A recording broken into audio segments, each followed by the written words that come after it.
History holes. Welcome to History Holes. In the 1970s, on the streets of Harlem and the squats of Amsterdam, addicts were looking for one thing. They didn't want the brown sludge coming from Mexico. They didn't want the weak powder from Turkey. They were looking for a specific brand. It came in a plastic bag stamped with a red logo, two lions holding a globe. It was called WO Globe. It was the Coca-Cola of heroin. It was 99.9% pure. And it was so strong that if you weren't careful, it didn't just get you high. It stopped your heart before you even pulled the needle out of your arm. This powder didn't come from a cartel. It came from a kingdom. Deep in the jungle, where the borders of Thailand, Burma, and Laos crash into each other, a man had built an empire. He wasn't just a gangster. He was a general. He had a private army of 20,000 men equipped with surface-to-air missiles. He had his own schools, his own hospitals, and his own currency. He told the world he was a freedom fighter. The American DEA told the world he was the Prince of Death. This is the story of Khun Sa and the Golden Triangle. Part 1, The Devil's Flower. To understand how a peasant warlord became the most powerful drug dealer on earth, you have to look at the geography. If you travel to the far north of Thailand, there's a spot on the Mekong River where you can stand on a bank and see three countries at once. To your left is Burma, Myanmar. To your right is Laos. Under your feet is Thailand. This is the Golden Triangle. Geographically, it is a nightmare. It is a maze of jagged mountains and deep, humid valleys covered in triple canopy jungle. There are no highways here, no police stations, no government inspectors. But the soil is special. The altitude and the humidity create the perfect laboratory for growing Papaver somniferum, the opium poppy. For centuries, the hill tribes of this region, the Shan, the Aka, the Lahu, grew the poppy. It was their medicine. It cured dysentery, it stopped pain, and it made the hard life of the mountains bearable. But in the 1950s, the poppy stopped being medicine and started being money. The chaos started with the Chinese Civil War, which we covered in episode 1. When the communists won in China, the remnants of the old nationalist army, the Kuomintang KMT, didn't surrender. They ran south. They crossed the border into Burma and set up base camps in the jungle. Thousands of angry, well-armed Chinese soldiers were now stuck in the Golden Triangle. They needed guns, they needed food, and they realized they were sitting on top of a gold mine. They forced the local farmers to ramp up production. They turned the Golden Triangle into a factory. Into this chaos stepped a young man named Chan Jiangqi. He was half Chinese, half Shan. He was uneducated, rough, and ambitious. He didn't want to be a farmer. He wanted to be a soldier. He trained with the KMT. He learned their tactics. He learned how to organize a mule caravan. And most importantly, he learned the economics of the drug trade. He realized that the KMT were outsiders. They were Chinese occupiers in a Burmese land. He saw an opening. He changed his name to Khun Sa, which means the prosperous prince. He went to the Burmese government with a proposition. He told them, "Give me weapons and money, and I will form a militia to fight the rebels in the mountains." The government agreed. They gave him the guns. They gave him the license to kill. But Khun Sa had no intention of fighting for the government. He took the guns, marched into the jungle, and immediately started conquering the opium fields for himself. He wasn't building a militia, he was building a cartel, and he was about to start a war that would turn the Mekong River red. Part 2, The Opium War. By 1967, the Golden Triangle was a powder keg waiting for a match. On one side, you had the KMT, the remnants of the Chinese Nationalist Army. They were the old lions.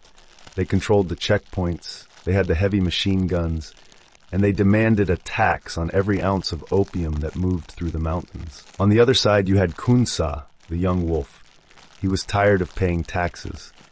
He had recruited hundreds of Shan Hill tribesmen, armed them with M1 Garands and carbines, and convinced them that he was their liberator. In June of that year, Khun Sa decided to roll the dice. He organized the largest drug shipment in history. It was a caravan that looked like something out of the Middle Ages. 500 mules and horses, winding in a single file line through the jungle paths. They were carrying 16 tons of raw opium. The smell of a caravan like that is distinct.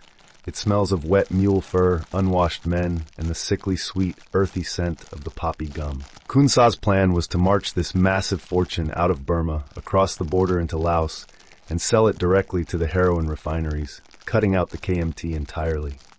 The Chinese generals were furious. This wasn't just a smuggling run. It was an insult. They sent 1,000 battle-hardened troops to intercept the caravan. The chase lasted for weeks. The KMT pursued Khun Sa's men through the monsoon rain, engaging in running gunfights across the ridgelines. The mules slipped in the mud. Men died and were left rotting in the bamboo thickets. Finally, the caravan crossed the Mekong River into Laos, settling in a small lumber village called Ban Quan. Khun Sa thought he was safe. He thought the border would protect him. He was wrong. The KMT crossed the river right behind him. They surrounded the village. For days, the two armies hammered each other. It was a brutal, close-range slugfest. Mortar shells blew apart the wooden huts. Machine gun fire shredded the banana trees. The noise was deafening, trapped in the valley walls. But there was a third player in this game. General Uan Ratikon, the commander of the Royal Lao Air Force, was watching from the sky. He was arguably the most corrupt general in Southeast Asia. He saw two foreign armies fighting over 16 tons of opium on his soil. He didn't see a crisis, he saw a payday. General Uwan scrambled a squadron of T-28 bomber planes. He flew over Ban Quan and radioed a simple message: surrender the opium or die. Khun Sa and the KMT ignored him. They were too busy killing each other, so the general gave the order. The planes dove out of the clouds and bombed both sides indiscriminately. Napalm and high explosives rained down on the village. The KMT and Khun Sa's men stopped shooting at each other and started running for their lives. When the smoke cleared, the Lao general sent in his paratroopers.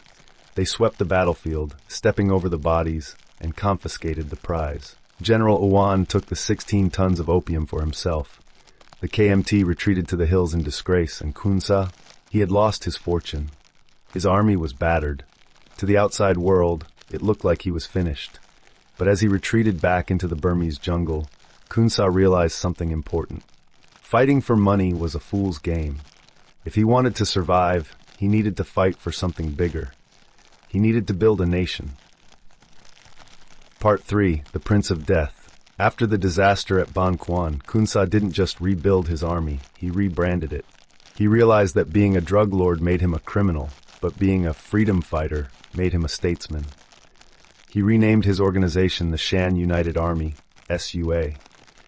He told the Shan people, an ethnic minority who had been oppressed by the Burmese government for decades, that the opium trade was the only way to fund their war for independence. "I am not a smuggler," he told a journalist. "I am the king of the Shan. If you buy my opium, you are feeding my people." It was a brilliant lie. In the 1970s and 80s, Khun Sa built a stronghold called Homong. It wasn't a camp.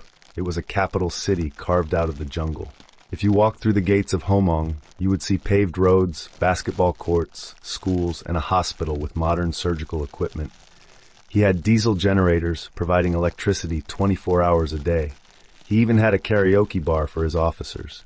And protecting it all was an army that rivaled the military of a small country. He had 20,000 soldiers, but these weren't ragtag guerrillas. They wore crisp uniforms. They were armed with AK-47s, M16s, and most terrifyingly, Soviet-made SAM-7 surface-to-air missiles. The Burmese Air Force was terrified to fly over his territory. Inside this fortress, Khun Sa revolutionized the product.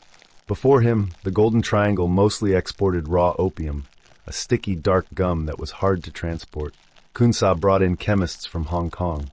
They set up refineries deep in the caves. They took the raw opium, boiled it with lime and ammonium chloride, and refined it into heroin number 4. This was the WO Globe brand. It was a fine, white powder. It was easy to smuggle, easy to hide, and infinitely more profitable. A mule that used to carry $1,000 worth of opium could now carry $100,000 worth of heroin. Khun Sa became the CEO of the world's deadliest corporation. At his peak, the DEA estimated that he controlled 60% of the heroin supply in the entire world. The money was astronomical. He was making hundreds of millions of dollars a year.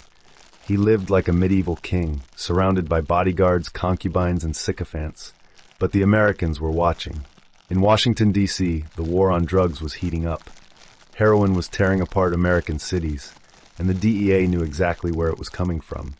They put a $2 million bounty on Khun Sa's head. They called him the Prince of Death. They pressured the Thai government to shut him down. They pressured the Burmese government to attack him. But Khun Sa was always one step ahead. He had spies everywhere. He bribed border guards, generals, and politicians.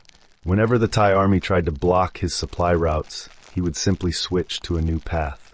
He was a ghost. But by the late 1980s, the pressure was getting to him. He was getting old. His enemies were closing in. So Khun Sa decided to do something so audacious, so arrogant, that it made headlines around the world. He decided to make a business offer to the President of the United States. Part 4, the offer. In 1977, and again in the late 80s, Khun Sa sent a letter to the White House. It was one of the strangest diplomatic proposals ever written. The warlord of the Golden Triangle made the United States an offer. He said, "You want to stop the drugs? Fine, buy them." Khun Sa offered to sell his entire opium harvest, the whole crop, to the U.S. government for $30 million a year. He promised that if they paid him, he would burn the fields, destroy the refineries, and use the money to help his people plant rice and coffee instead. "If you don't buy it," he warned, "I have no choice but to sell it to the market." It was extortion on a geopolitical scale. He was holding the veins of America hostage. The U.S. Congress actually debated it. Some politicians argued it was a bargain. $30 million was cheaper than the billions spent on the war on drugs. But ultimately, the moralists won. The U.S. State Department replied with a furious no. They declared they would not pay protection money to a drug dealer. Instead, they indicted him.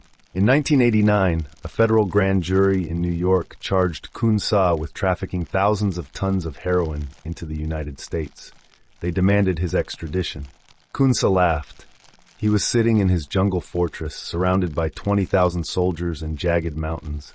He told reporters, "They can come and get me, but they better bring an army." But armies are expensive and loyalty has a price. By the mid-1990s, Khun Sa's empire was cracking. His own people, the Shan, were getting tired of dying for his profits. They realized that for all his talk of freedom, Khun Sa was just a businessman, and they were the employees. Mutinies started breaking out in the barracks. At the same time, the Burmese military junta was closing in. They had cut a deal with his rivals. Khun Sa was surrounded. The world expected a bloodbath. Everyone thought Khun Sa would go out like Tony Montana, a final suicidal last stand in his bunker, guns blazing. But Khun Sa was too smart for that. He didn't want to be a martyr, he wanted to be retired. In January 1996, the Prince of Death invited the Burmese generals to his headquarters. He didn't shoot them, he poured them tea. He made a secret deal. He would surrender his army and hand over his weapons. In exchange, the Burmese government would grant him amnesty. No jail, no extradition to America, and most importantly, he got to keep his money. The surrender ceremony was a piece of theater. Thousands of his soldiers laid down their rifles in a massive pile. Khun Sa smiled for the cameras. The Americans were furious. They demanded he be handed over. The Burmese generals just shrugged. They said he is an old man now. He is retired. Khun Sa moved to Yangon, the capital of Burma. He didn't rot in a cell. He bought a luxury villa on Inya Lake, right down the street from the American embassy. He invested his drug money in real estate, construction companies, and casinos. He lived the rest of his life as a wealthy, respected tycoon. He died in 2007 in his own bed, surrounded by his family. He was 73 years old. The man who had flooded the world with heroin, the man who had the blood of thousands on his hands, got away with it. Today, the Golden Triangle is still there. The poppies still bloom in the spring. But the era of the Opium King is over. The trade has moved on to methamphetamine and synthetic pills, run by faceless cartels that learned their lessons from the master. Khun Sa proved that in the game of empires, if you kill one person, you are a murderer. But if you kill a million, you are a negotiator. I thank you very much for joining us on this journey. I hope to see you in the next one.